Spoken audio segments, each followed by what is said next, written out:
I get the overalls on. I'm ready to talk about the books. Man, overalls, man. If you're a man, and you don't have overalls, you're just stressing yourself out. You put these things on, man, it's like, this should be illegal. When you're walking around, you just feel so free. You don't have to pull your pants up. You don't have to, like, cover your belly. It's like a guard for your man boobs. It is the best thing in the world. I don't give a crud what people think about my overalls. Up in here in Montana, it's normal. I can get away with it. No one even blinks an eye. They just think I work a hard job. Lo and behold, I sit on a chair all day and draw. Anyways, man bra. So I want to talk about some books that I absolutely love. They're a huge part of my life, and they're something that I reread all the time. Alice's Adventures in Wonderland. This one says Alice in Wonderland. I'm wondering if that is kind of interchangeable. I kind of think when I hear Alice in Wonderland, I think of the Disney movie. Alice's Adventures in Wonderland is, I think, how it was originally talked about. It says it on the inside of the book here, and it says it on this other version I've got. Alice's Adventures in Wonderland. This has both Alice's Adventures in Wonderland and Through the Looking Glass. You got to read them together. If you're going to read this and you haven't read it, you've got to say, well, I'm going to read the next one after. If someone comes up to me, and I've had this happen before when I'm talking about it, they're like, are you talking about Alice's Adventures in Wonderland or Through the Looking Glass? It's the same book. Like, not the same book. Like, I just read that. You have to read them together. I never separate them. Naturally, I watched the movie when I was a kid. And so when it came to starting to read and being in school and saying, you got to pick the book to read to do a report on, I was like, well, there's a book about a movie I like. So I read that. The story is so zany. It's so fun. I'm not going to spoil any of it because if you don't know about any of it, you should just go in fresh like that. But just look out for the gnat. The gnat in the story is so freaking cool. He's a small little character, both literally and figuratively. He takes up a small section Through the Looking Glass. I just love him. I love how he comes into the book, and I love how he leaves the book. But that's what the story is. It's just interactions, between weird character after weird character after weird character. The first book is a dream, and the second book is a dream, but they're the same dream, just a little different. If you've ever been in a dream, and then you woke up and you're like, that was weird, or that was fun, or whatever, and then you go to sleep and you have that same dream again, but it's a little different. You go to interact with characters you've seen before or you've talked to before, and they don't recognize you, or if it's all the same things playing out the same way, just a little different, like it's now nighttime or no one is as happy as they used to be. That's what Through the Looking Glass is like. How he does it, I don't really know. I'd have to go back in and kind of comb through it to see the words he uses. But basically, he gives you the impression that Alice is very aware that this is the same place. But even characters that appear in the first book who are acting different and she knows they're the same person, she will interact with them as if they're new people. It's very, very cool. Just a little side note.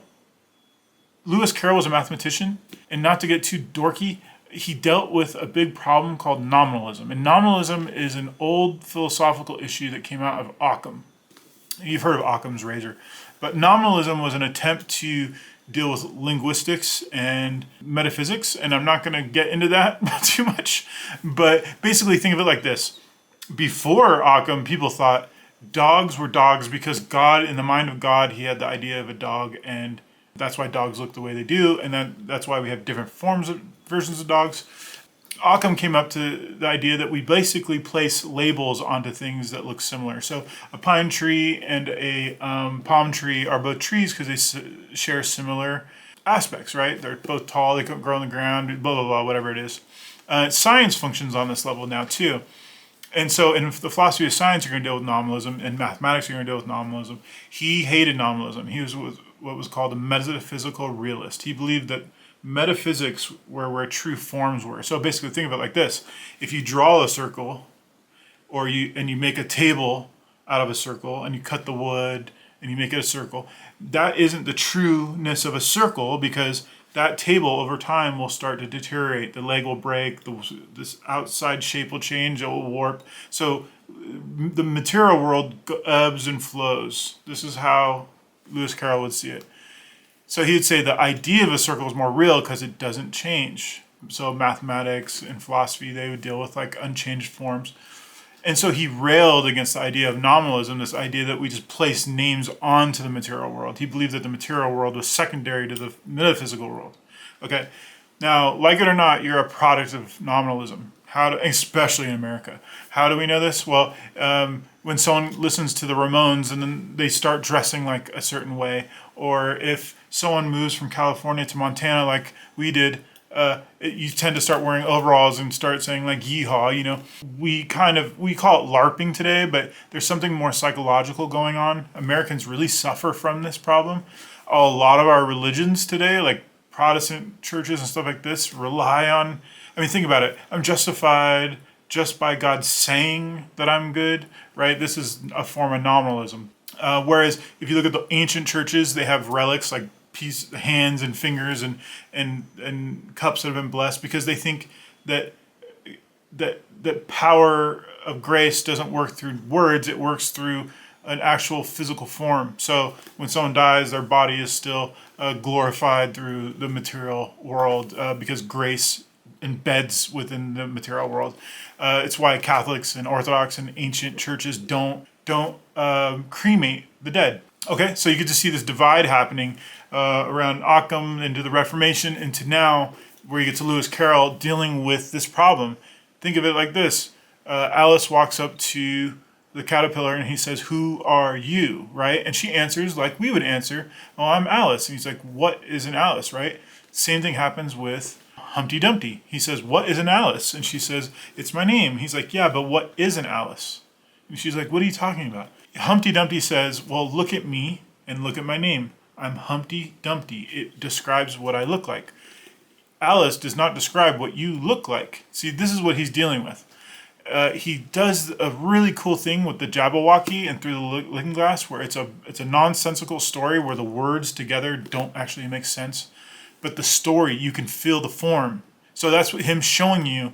Words are not as powerful as the essence of something, right? Or the material, or the metaphysical reality of something. Like the fact that you understood the story without having words perfectly put together means there's something more than words. Okay. Now, I'm not endorsing the idea of being anti-nominal or being for it, whatever. I'm just saying this is what how he's thinking. And so if you think about like Star Wars fans, right? They'll get really into Star Wars and they'll get around with their friends and they'll discuss like if Leia and Luke really liked each other before they found out they were siblings. You can sit there and discuss that until the cows come home, right? And you never get a real good answer. But when you read this and you get really into it and you love it, you can be assured that you have a ton of academic literature on nominalism and Lewis Carroll or Humpty Dumpty or all these kinds of things. People are always writing papers on it. In fact, a philosophy professor I used to know said that they studied this in his master program on philosophy to understand nominalism a little better. Anyways, I have both these books. My wife got me this one for like $1. It's valued at like $300. I don't know how she finds it. I had it upside down. It's an illustrated version. It's amazing. I love that she finds me these things. I also have this version. I have another version somewhere. I don't know where it's at. But anyways, that's the first book. Wind in the Willows. Oh my goodness, Wind in the Willows. When I run into someone who says they love the Wind in the Willows, I go, oh, well, we're like going to heaven, I guess, me and you only. I tell people, if I talk to other parents that have young kids that they want them to start reading, and they say, oh, I always ask. I say, well, what do you have them reading right now? And if they say like, Narnia or Tolkien, I tend to say, well, for a young kid, I would really put them more onto beautiful prose that are easy for them to understand. They have an imagination better than we do. It's what we've forgotten. And when you let really good prose get in the heads of a kid, it'll change their lives. And they'll also become lifelong readers. I think prose are really important for kids. I think that's why when you look at picture books, especially classic stories, there's a lot of rhyme and wordplay for that reason, because words are fun to them. They're learning new words, all that kind of stuff. Wind in the Willows, to me, is the best book to recommend to a kid. To me, it's one of the greatest, if not the greatest book I've ever read that's written for kids. This story is hilarious. It's beautiful. There's chapters in here that are considered by many some of the best chapters I've ever read. When I finished it for the first time, I only read this not long ago because I just realized I didn't read it when I was younger because no one showed it to me. Each chapter on its own is an amazing chapter. It is like, when I was done, I was just like, man, chapter 10, oh my gosh. And you talk to someone else and they're like, oh, chapter 9, Everyone's got their favorite chapter. I read this book every year now when the winter ends and before it begins. It deals with the change of seasons so well. It's poetic. The characters are amazing. I think the river rat is my favorite character in all of literature. He's so cool. He's so witty. And the thing that's so weird is he just is called River Rat. He's not Lenny or something like that. All the characters in here are so spirited, funny, and they're written so beautifully. I just don't know how to get past it. This is a book. This is like, you read something like this and you go from beginning to end and then you sit and think about it and you go, how did someone do that? This book makes me do that. It's just, I can talk about this book with people all day long. I can't say enough about this. Oh my gosh. Please read this if you haven't read it. It's top tier. It's S tier. It's life-changing. I love it. I don't have anything deeper to say about it because I don't really care for it to be any deeper than it is. That's also how good it is. It's what it is what it is, and it's just Wind in the Willows. Holy moly, man. The Confederacy of Dunces. Oh man, it was like getting punched right in the face. It was an indictment on who I was, and the worst part is it's incredibly funny, and I felt like I was laughing at myself. If you read it, don't judge me too hard. I wasn't just like him, but there's so many elements to who he is in this character, the main character, that reflected on who I was, how I thought, and so many people I know who think like this. It's a story about a young man, or a man in his 30s, who still lives with his mother, and he's a diehard fan of medieval theologians. And he lives in New Orleans in the 70s, I guess, and he doesn't have a job. He's too good for a job. He's educated, but he writes an indictment on the whole world, basically condemning them to hell because they don't live up to the standards of the medieval theologians, Catholic theologians. You follow him from job to job as he finds ways to ruin things in a certain way that goes kind of unseen by people, but the reader can sit and watch as it happens.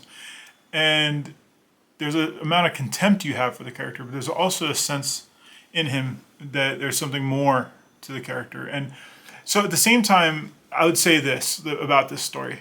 It does a great job at diagnosing those kind of fundamentalist Christians that we see in society, as well at the same time finding something redeemable in them. And the author wasn't that guy. He wasn't a Christian or anything like that. John Kennedy Toole was, he observed this, I guess, in Louisiana. The sad thing is he did commit suicide before the book got published, because the book didn't get published. I think he had a lot of trouble trying to get published at all. That's sad because this book went on to win the Pulitzer. They tried turning this book into a movie numerous times, but every time they start to make it, the main actor dies. So the first actor that they hired to play this role was John Belushi, and then he died tragically. And then they went to John Candy, and then he died. And then they went to Chris Farley, and then he died. There's now a myth in Hollywood that anyone who takes this role or agrees to this role will die. So I can't recommend this high enough. I think it's phenomenal, and I try to read as often as I can. All right, my last book is The River Runs Through It. Oh my gosh. This is the book. I read this book once a year. It's not very long. It's a novella, 200 pages, something like that. I was dragged to the movie when I was a kid, and it was one of those days where I was just young enough not to be left alone, and just old enough for my parents to say, we'll just drag him to a movie he doesn't really want to see. The poster was just a guy fly fishing on a river, and it said, "River runs through it." I'm like, oh man, this is going to suck. I sat through that whole movie, and I was just like amazed. I just thought it was great. So it wasn't long after that I read the book, and I gotta tell you, I think this is the best book when it comes to prose ever written. I think it's up there with Hemingway, Faulkner, Steinbach. I think if he would have written more, he probably would be considered the Hemingway or, of our time. I mean, I guess he died in the 90s, so he wouldn't have been of our time. But this book is about two brothers, or it's about a family, but it really circles around the relationship of two brothers. One brother who's going on to success, who's the author, through going to college and later becoming a professor of literature at Dartmouth. However, this story doesn't really follow the truth. It's a memory, and so it's still kind of fiction. Interesting note at the end about that. The other brother is troubled. He's just as talented. In fact, the way the author speaks of his brother is that he was more gifted than he ever was, but it destroyed him. And he deals with these issues on how we deal with a family member who has all these troubles, and no matter how much you try and help them, they can't help themselves. It's basically a primer on that. And the final 3 paragraphs of the story is basically a poem, or as his son calls it, lyrical realism, which kind of combines all these life lessons into this kind of ode to his brother, or to life, or whatever you would want to say. And I've memorized the end of that. I repeat it in my head all the time. It's kind of an anthem in my head for life and how I understand life. Yeah, when we talk about books to movies, the movie's phenomenal. But one of the big problems, especially living in Montana, is we've had a lot of people move to Montana because of this, not book, but the movie. A lot of people who saw that movie in the 90s decided that they're going to move up to Montana. They're going to put the cowboy hat on, go into the rivers, and they're going to fly fish, and they're going to hear all the Irish music behind them. I think they're Scottish, actually. I'm sorry. They would have punched me right in the face for saying that. You get a lot of these kind of older generations coming up here, and they think that, that this was the American Christian story because it's very inundated with Christianity, Reformed, Presbyterian, Irish, Scottish, Presbyterian, Reformed theology. And so in the movie it shows, that they're raised by a minister and, there's God and all these kinds of things. And I could tell they haven't read the book, because if they read the book, they would have, 1, moved to a different part of Montana, and 2, realized that the book actually departs from religion pretty severely, as a pretty big indictment of it, actually. It actually drove me so crazy that I went to a talk by the author's son about a year or 2 years ago, and I just needed to ask him the question, what was the relationship with Norman MacLean and his Christian faith at the end of his life in this book? If you want to know the answer to that, look up John MacLean, Montana, and you should get a talk from the Montana Historical Society. In around 28 minutes, you can hear me ask that question, and he gives the answer. That's a cool little thing. I got to meet him. I actually became friends with him. How weird. This book was going to win the Pulitzer. Then they decided, well, it's not really fiction, because it kind of happened. It's his real life. But he said, no, not all of that happened that way. It's just the way I remember it. And they didn't give it to him. And then when he came to write his next book, Men on Fire, one of the publishers that was involved with him not getting the Pulitzer said, we would do anything for your next book. And he said, if you were the last publisher in the world and I was the last writer, books would cease to exist. So he was clearly bitter. Anyway, so those are some of the books that have impacted my life. I've decided to kind of talk more about books. I really like talking about books. I'm in the book world. I read books. I'm always at the bookstore. It's just something I like talking about. And when I look at what I spend most of my time on YouTube, I'm watching Booktube. I'm looking for book recommendations. I'm always trying to add to my list. I have my little notes on my phone on my book wish list, and it just stacks up. If you have any books that you just love, please tell me. Anyways, I'm glad to be back after a couple week break. I shaved my face. Anyways, we'll see you later, man.